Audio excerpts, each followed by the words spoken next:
The food you eat can be either the safest and most powerful form of medicine or the slowest form of poison. A day in my life as a teacher and also a farmer living in San Francisco, and welcome to my mini vlog. Shoutout nga po pala kay Jason Bok TV Vlog ng Barangay Santo Niño, San Francisco, Quezon.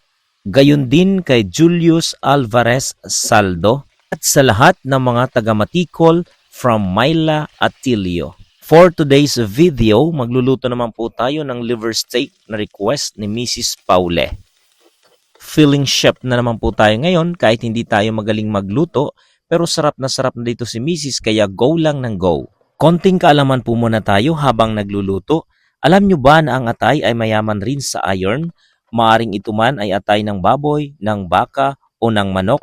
Sa bawat 100 grams ng atay ay maaaring makakuha tayo ng 23 milligrams ng iron. At kung nakarating ka naman sa part ng video ko na ito, pa-comment naman ako kung taga saang lugar ka para alam ko kung saan nakarating ang video ko na ito. Thank you for watching.